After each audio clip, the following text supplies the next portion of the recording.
이 시간도 주의 성령께서 온전히 주장하시고 인도하시고 역사해 주시며, 특별히 이 시간에 하나님 주시는 말씀을 사모하오니 아버지 하나님이여, 하나님의 말씀으로 우리 영혼이 새롭게 더 강건하게 아버지 하나님이여 하나님의 거룩하신 뜻을 깨닫고 더 하나님 아버지 믿음 안에서 승리하는 귀한 삶이 되게 하여 주시옵소서. 이 시간도 종의 입술을 기름 부어 말씀의 도구로 사용하사 말씀의 지혜와 지식과 능력을 더해 주시고 성령이 말하게 하심을 따라 주의 말씀을 증거함으로 전하는 종이나 말씀을 삼하는 우리 모두가 큰 은혜의 시간, 복된 시간이 되게 하여 주시옵소서. 우리 구주 예수님의 이름으로 기도하옵나이다. 아멘.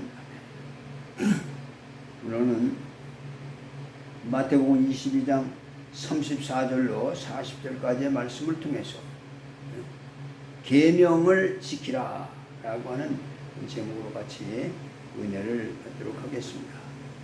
하나님은 사랑이십니다. 하나님은 사랑이시지만 그러나 그 사랑이 하나님은 아니다는 것입니다. 무슨 말인 거 아니에요? 하나님의 성품이 사랑이라는 말이지 하나님은 실존자이십니다. 그래서 만약에 사랑이 하나님이시다 라고 한다면 그럼 하나님은 하나의 관념적인 그런 존재가 되어버리고 만다는 것이죠. 그래서 하나님이 우리를 사랑하신 그 사랑은 이것이 하나님의 법이요 하나님의 성품이다 라고 하는 것입니다.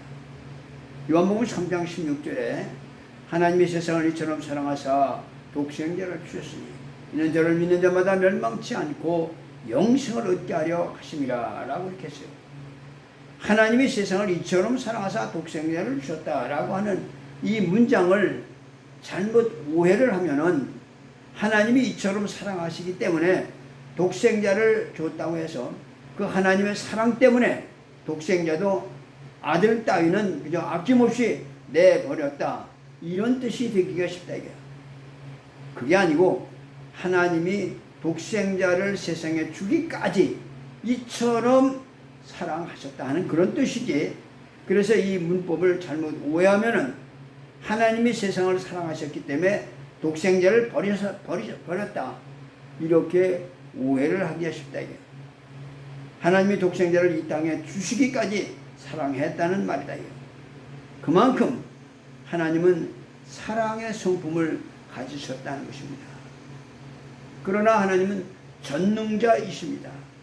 하나님은 전능하시고 영생하시고 조물주가 되시는 분이십니다. 그 중에 하나님은 또한 사랑이시다 이 말입니다. 그래서 성품이 사랑이시다 라고 하는 말입니다. 요한일서 4장 8절에 보면은 사랑하지 아니하는 자는 하나님을 알지 못하나니 하나님은 사랑이시니라 라고 이렇게 말했던 것입니다. 그래 오늘 우리가 하나님의 사랑을 우리는 받은 사람들입니다. 부모가 우리를 낳으셨으나 또한 우리는 부모의 사랑을 받고 자라난 것처럼 하나님이 우리를 사랑하시고 또한 우리가 그 사랑으로 양육을 받는 것이다. 그러므로 우리는 하나님이 사랑이시라는 말씀을 잘 이해해야 한다는 것입니다. 그래서 그가 우리를 사랑하셨기 때문에 우리에게 계명을 주셔서 그 사랑을 아는 자가 또한 그 사랑을 전하도록 이렇게 하신 것이다. 믿음이 있다고 하지만은 만약에 우리가 사랑이 없다면 우리는 그 믿음을 보호할 수가 없는 것입니다. 그래서 믿음을 보호하는 데는 사랑이 필요하다. 아기를 낳기만 하면 되는 것이 아니라 아이를 양육해야 되는 것처럼 자기가 구원만 받으면 되는 게 아니라 구원받은 자기 영혼을 잘 보존해 가고 그리고 그 믿음을 보존하기 위해서 하나님이 사랑을 우리에게 또한 주신 것이다 하는 것입니다.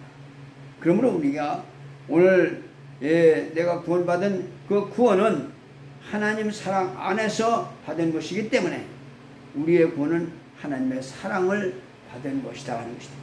그러면 하나님이 우리를 사랑하셨다고 하는 그 사랑이 뭐냐? 사람들이 사랑이라고 하면은 되게 그냥 부드러운 것만을 이렇게 생각을 하고 있습니다. 그래서 이제 사랑이라면 그냥 눈을 그냥 활처럼 구부려 가지고 아주 유하게 말도 조용조용히 하면서 그게 사랑인 줄로 이렇게 생각을 하고, 좀 말을 쌀쌀맞게 하거나 과격하게 말을 한다고 하면 사랑이 없는 것으로 이렇게 생각을 하기 쉽다 이거야. 그래 이 사랑이라고 하는 말을 부드럽다라고 이렇게 오해를 하기 쉬워요. 어떤 사람은 악수를 해도 아주 손을 꼭 잡는 이런 사람이 있는가 하면, 어떤 사람은 손을 살구머니 쥐는 이런 사람도 있고, 어떤 사람은 그냥 손을 내밀기만 하는 이런 사람도 있어요. 그래 사랑이라고 하는 것은 꼭 그렇게 부드럽기만 하는 것이 아니다 이게. 사람들은 사랑해야지 하면서 뭐 능력만 있고 뭐 귀신만 쫓으면 다냐, 사랑이 있어야지 라고 하는 이런 말을 해요. 그럼 당신은 사랑이 뭐냐 라고 물으면 사랑이 뭔지 모른다 이게. 자, 그러면 사랑이 뭡니까? 사랑이라고 하는 것은 이웃을 구제하는 그것도 사랑의 일부분이다 이게. 이웃 사람이 만약에 먹을 것이 없다면 먹을 것을 준 그것도 사랑의 일부분입니다. 그러나 사랑이라고 하는 것은 본래 담당하는 것이 그게 사랑이라는 것입니다. 성경에 뭐라고 하는 거니? 사랑은 허다한 죄를 덮느니라 라고 이렇게 말했어요. 베드로전서 4장 8절을 보면 무엇보다도 뜨겁게 서로 사랑할지니 사랑은 허다한 죄를 덮느니라 그랬어요. 사랑은 담당하는 것이고 그것이 사랑이다 이거야. 형제를 죽이는 것이나 미워하는 것이나 이건 역시 똑같은 살인죄다 이거야. 죄의 격차가 아주 심하게 차이가 나지만은 방법은 다르지만은 그러나 죄값은 역시 동일하다 이거야. 요한일서 3장 5절 15절에 보면 그 형제를 미워하는 자마다 살인하는 자니 살인하는 자마다 영생이 그 속에 거하지 아니하는 것을 너희가 아는 바라 그랬어요. 그러니까 실제로 사람 죽인 자나 미워한 거나 그건 살인죄, 죄는 똑같이 그 죄입니다. 근데 우리가 구원을 받았다고 할지라도 우리 마음속에는 여전히 미워하는 마음이 여전히 존재를 하고, 우리 마음속에는 남을 원망하고 남을 불평하는 그런 마음이 그치지 않는다 이게. 그럼 우리는 계속적으로 살인하고 있는 것이 아니야 이거죠. 그러나 만약에 하나님이 우리를 사랑하신 그 사랑이 없었더라면 우리는 멸망이다 이거야. 그는 우리를 구원하시고 또한 우리를 사랑하셨습니다. 그러니까 그가 우리를 사랑하셨다는 말은 그가 우리 인간이 지은 그 죄를 묵인하셨다 그런 말이 아니다.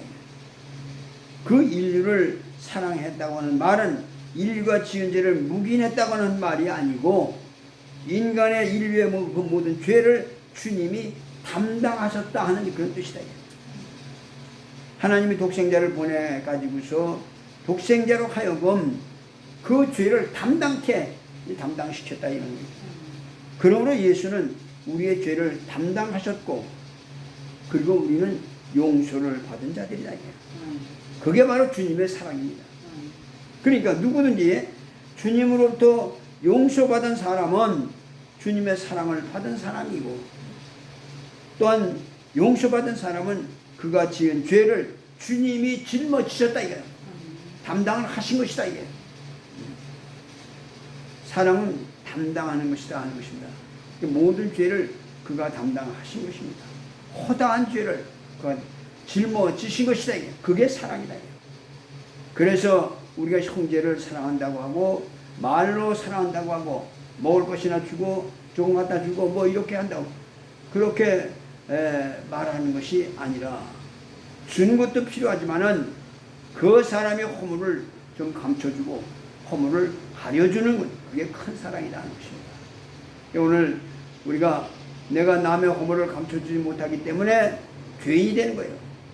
예수께서 인류의 죄를 무시하거나 그 죄를 묵인해 버리는 그런 것이 아니고 그가 그 죄를 담당했다 이게. 그래서 이렇게 말씀하셨어요. 1만 달란트를 달란트가 빚진 자가 있는데 갚을 것이 없어 그 빚을 다 탕감해 줬는데, 그가 나가서 자기에게 빚진 자 100대 내려온 빚진 자에게 가서 내놔라 해서 그가 내놓을 것이 없으니까 그를 고문하고 그를 목졸로 가뒀다 이게. 그 다음에 이 소식이 임금에게 알려져 아주 그 임금이 노했다 이랬어요.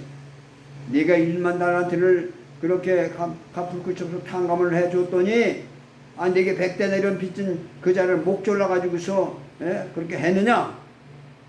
그래서 그를 엄중히 때리고 옥에 가둬라 이렇게 말했다고 했어요. 마태복음 13장 34절 35절 보면 주인이 노하여 그 빚을 다 갚도록 그 옥졸들에게 넘기니라. 너희가 각각 그 마음으로부터 형제를 용서하지 아니하면 나의 하늘 아버지께서도 너희에게 이와 같이 하시느니라 라고 이렇게 말했어요. 우리는 하나님으로부터 영원히 지옥으로 가게 될 멸망받을 수밖에 없는 그런 죽을 죄를 탕감받았다 이거예요. 우리는 그런 죄를 용서받았습니다. 죽을 죄를 용서받았으면 우리 또한 그렇게 용서해야 된다 하는 것입니다. 너희도 가서 내게 죄진 자를 용서하라. 내가 죄진 자를 감싸줘라. 이거예요. 허물을 덮어주라는 겁니다. 그러나 오늘 사람들은 남의 허물만 보면은 그냥 수근수근하고 무슨 연락분장 그냥 전달을 해가지고서 온통 교회가 다 알고 그만 세상이 다 알아가지고서 부끄러워서 교회도 못 나가게 만드는 이런 사람들이 있다 이거예요. 그러니까 자기의 지은 죄를 하나님께서 덮어주셨다고 하는 것을 생각한다면 자기 앞에 지은 그 죄, 그 허물을 그렇게 덮어준다면 얼마나 좋겠느냐는 것이죠. 그러나 이것을 덮어주지 못해 그만 그 영혼이 실족해서 구원받지 못하게 된다 하는 것이죠. 오늘 우리가 이런 일이 얼마나 많으냐는 것입니다. 성경에 뭐라고 하는 거니? 한 사람을 실족하게 한다면 차라리 연자맷돌을 그 목에 달리게 해서 물속에 빠뜨리는 것이 낫다라고 이렇게 말했어요. 마태복음 18장 6절에 보면 누구든지 나를 믿는 이 작은 자 중 하나를 실족하게 하면 차라리 연자맷돌을 그 목에 달려서 깊은 바다에 빠뜨리는 것이 나으니라 라고 이렇게 말했다. 그러니까 우리는 우리의 허물을 담당하신 그분의 사랑을 다시 한번 깨닫고 그 사랑을 실천하려고 해야 한다는 것입니다. 있는 것 가지고 남에게 구제하는 것도 사랑의 일부분이지만, 그러나 남의 어렵고 고통스러운 것, 그것을 내가 짊어질 수 있는 그게 바로 사랑이다. 남의 것을 담당하는 것, 그게 바로 사랑이라는 것이죠. 예전에 그 김예근 씨라고 하는 그분의 그 간증을 한 적이 있어요. 그 김예근은 외종 때 그 관동군 헌정대 부사령관이었다고 합니다. 그러니까 힘도 세고 성격도 과격하고 건장하게 이렇게 생겼대요. 이 사람이 중간에 예수를 믿고 그는 자칭 거지 대장이 되었다고 합니다. 순전히 거지들을 그래서 뭘 가져가서 얻어다가 가서 먹이고 하는 그런 일을 했다는 것이죠. 그러니까 그는 그의 생활을 통해서 정말 주님의 사랑을 알았었다 이게요. 저는 그분의 그 간증을 듣고 얼마나 울었는지 몰라요. 그것도 직접 들은 것도 아니고 정말 주님의 사랑을 실천하는 그 생애, 그 사람이 하고 있는 그것이 바로 그리스도의 사랑이라는 그런 마음을 가졌다. 담당하는 것이다. 남의 허물을 짊어지는 것이다. 한 번은 양반이 강원도 금강산에 전도를 하러 갔는데 어떤 그 안진뱅이가 금강산 구경을 하러 왔다는 거예요. 그러니까 다리도 없는 것이 그래. 그러니까 이 김예근 씨는 그 예수는 믿어도 아주 성질은 그냥 아직도 남아 있어가지고 거지끼리 그래도 서로 통하는 게 있어서, 그래서 너 여기 뭐 하러냐? 그러니까 그 병신이라도 구경하러 왔다고 하더라는 거예요. 근데 지금 그냥 키가 크다는 그런 거지가 너 뭐 하러 왔냐고 물으니까 겁이 나서 말도 잘 못하고 하는데, 야 이놈의 새끼 너 다리도 없이 병신이 산에는 뭐하러 올라왔냐고 욕을 하고 너 예수 믿으라고 예수 믿으라고 전도를 하더라는 것이죠. 좀 부드럽게 했으면 좋은데 너 예수 믿어. 예수 믿으면 지옥 갈 것도 면하고 다리도 생긴다고 하면서 전도를 하더라는 거죠. 그러면서 내가 이제 기도한다고 그래 기도하면 다리 없는 사람을 붙잡고 한참을 기도하고 나서 나사렛 예수의 이름으로 명하노니 일어나라 하고 번쩍 들었다가 놓으니까 다리가 안 나온다 이게. 이놈의 새끼 믿음도 더럽게 없다고 몇 셀면서 아이고 하니까 아이고 할아버지 나 좀 살려달라고 그러더는 거예요. 그래 살려주려고 이러는 거야. 가만히 있어. 그래서 두 번째 나사렛 예수의 이름으로 걸어라 하고 번쩍 들었대요. 이놈은 새끼 믿음도 더럽게 없다고 너 이 새끼 이번에도 기도해서 다리가 안 나오면 저 폭포에다가 집어 던질 거라고 그러더라는 거예요. 그러니까 얼마나 이 안진뱅이가 그냥 애원을 했는지 할아버지 난 도대체 뭐가 뭔지 모르겠다고 나 좀 살려달라고 애원을 하더라는 거예요. 나 구경 안 하고 내려갈 테니까 살려달라고 이제 금강산 구경 다시는 안 올 테라고 살려달라고 애원을 가만히 있어 이놈의 새끼야. 다리가 나와 구경을 가든지 내려가든지 하지 하면서 세 번째 나사렛 예수의 이름으로 명하노니 걸어라 하고 번쩍 들어. 이번에는 아주 정말 믿음이 이렇게 없느니 폭포에다 집어 던지려고 했다는 것입니다. 그래 번쩍 들었는데 다리가 또 안 나오고요. 화가 잔뜩 나서 아주 집어 던지려고 하는데 그때 예그나 하는 주님의 음성이 들리더라는 것입니다. 예그나 내가 오거든. 그래 그 소리를 듣고서 얼마나 눈물을 얼마나 그냥 펑펑 울면서 후회다. 이거 괜히 건드려 이 고생을 한다 하고 40일간은 그를 업고 다니면서 금강산 구경을 시켜줬다는 것입니다. 그래 구경을 시키며 자기도 몹시 울기도 하고 회개도 하고 정말 다리 없는 것이 구경을 했으면 얼마나 했으랴. 그래 일부러 칡농쿨룩이다 그냥 칭칭 돌려가지고서 12,000봉 금강산 보리마다 구경을 다 시켜줬다는 것입니다. 어느 때는 막 속이 상해서 막 꼬집기도 하고 얼마나 괴롭던지 그 아니면 등허리에서 막 엎혀가지고서 하나님 나 좀 살려달라고 그러더라고요. 왜냐하면 이 할아버지가 성격이 그냥 아주 성질이 또 나면은 그냥 자기를 집어 던질 테니까. 그래 이 40일 동안 구경하고 났는데 산속에서 추울 때는 안아주고 또 같이 안고 하는 그런 동안에 정이 들었다는 거예요. 그때 그것이 이제 연인해 가지고서 그래 이 안진뱅이만 그가 주워다가 정말 다리 밑에다가 안진뱅이만 12명을 놓고서 밥을 얻어다 먹이기 시작을 했다는 것이에요. 그래 이 안진뱅이들이 혹시 오줌 싸고 뭐 하면은 그걸 빨아가지고서 자기 몸에다가 두르고 옷을 감아가지고 말려서 또 입히고 이래서 그들을 이제 그렇게 하고 성경을 가르쳤다는 것입니다. 그런데 그때 마침 평양 숭실 그 강단에서 집회를 하는데 미국에서 오신 유명한 목사님이 집회를 한다는 그 광고가 붙어 있었어요. 그래 너희 중에 집회에 참석할 사람 누구냐 하니까 4명이 참석을 하겠다고 하다는 거예요. 그래서 그 안진뱅이들을 집회에 참석하기로 하고 그 전날에 밥을 많이 얻어다가 잔뜩 먹이고 나머지 사람들은 이제 며칠 동안 이거 먹고 있으라고 이렇게 하고 안진뱅이들을 데리고 가는데 뭐 리아카나 무슨 저 인력거 같은 것이 없으니까 이걸 하나씩 업어서 나르는데 그 집회 장소까지 한 5리쯤 된다는 것입니다. 그리고 5리쯤 되는데 하나씩 업어서 나르니까 왔다 갔다 120리를 왔다 갔다 한 거죠.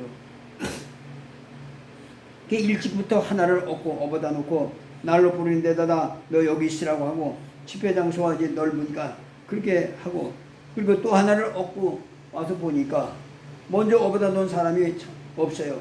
그래서 찾아보니까 저 밖에 나무 밑에 가서 있더라는 것입니다.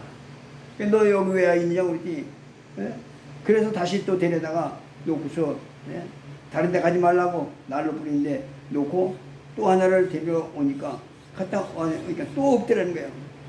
그래 보니까 저 밖에 내쫓겨서 그래 그 거지들 앉은 자리에 한 10대 명이 앉을 자리를 그 거지들이 찾아보는데 사람들은 오지 않은 그 사람들이 아직 오지 않고 있는데 그래 사람들이 그러더라는 거예요. 여보셔 왜 자꾸 내버린 걸 자꾸 다시 주워오는 걸 뭐냐고 그러더라는 것입니다. 그래 여보셔 사람을 내버릴 법이 어디냐고.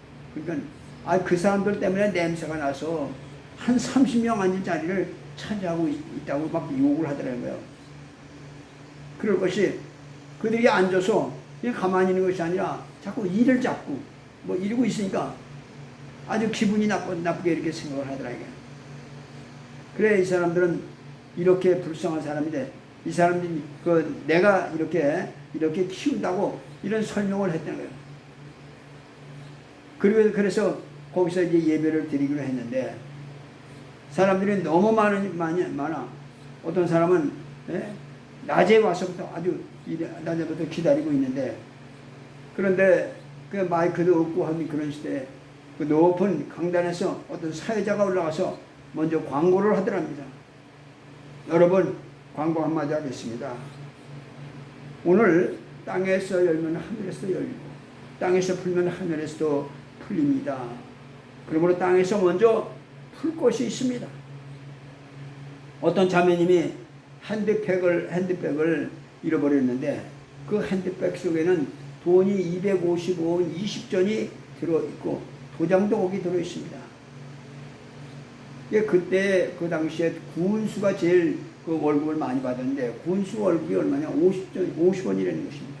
그러니까 군수 255원이라고 해서 군수 5개월분에 해당되는 그런 월급이다.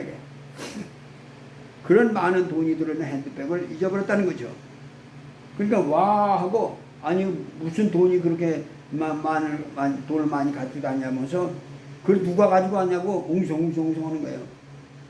그러니까 그들은 뭣도 모르고 이제 난로 곁에 앉아있는데 이러고 보니까 전부가 자기들만 쳐다보고 있다는 것입니다. 그냥 한 7천 명이 모이는데 그 눈이 1만 4천 개가 집중해서 자기들을 쳐다보고 있다는 거예요. 그러니까 화가 나가지고서 아니 거지라고 이렇게 의심을 했느냐 해가지고 화가 나서 이놈의 사회자가 말이야 예배는 인도하지 않고 쓸데없는 광고를 해가지고서 우리를 거지라고 깔보고 의심한다고 이놈의 새끼를 내가 쫓아 올라가서 멱살을 잡아 끌어내려야 되겠다고 그냥 벌떡 일어나는데 누가 위에서 꾹 눌러서 이렇게 보니까 예수님이 누구시더라고요. 그러면서 하는 말이 뭐라고 말씀하시고 예근아 내가 가졌다고 외쳐. 그래 이 예근이는 일어나다가 눈물을 뚝뚝 흘리면서 목사님 그 돈은 내가 가졌습니다. 소리를 쳐. 이렇게 소리를 치니까 그만 장내가 갑자기 막 박수가 막 나오는 거예요. 박수가 알체가 나오는 거예요. 그러나 그 다음은 어떻게 행동을 해야 될지 자기도 모르는 겁니다. 주님이 그렇게 소리치라고 해서 소리를 쳤으니까 그래 그리고 눈물을 흘리고 있는 거예요.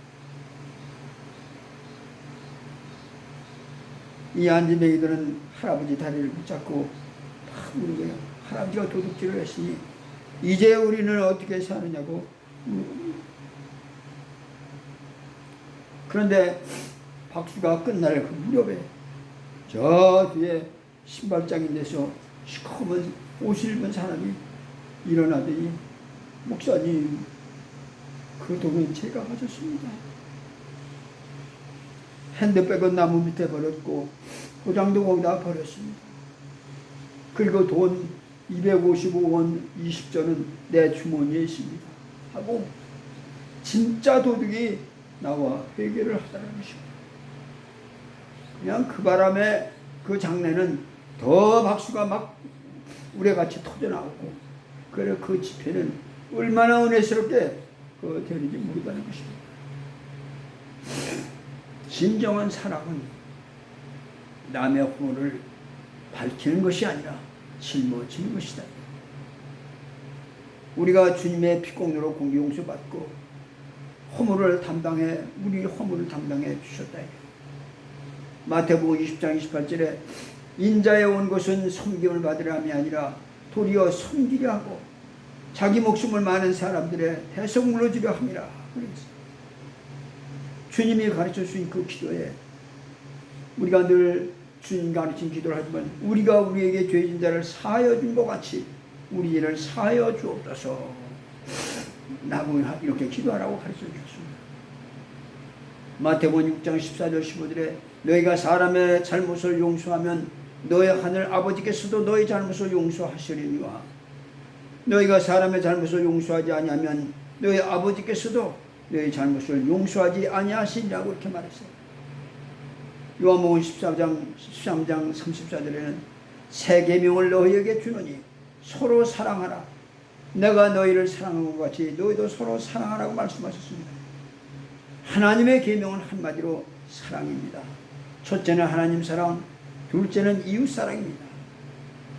오늘 마태복음 본문 22장 37절로 40절까지 말씀입니다.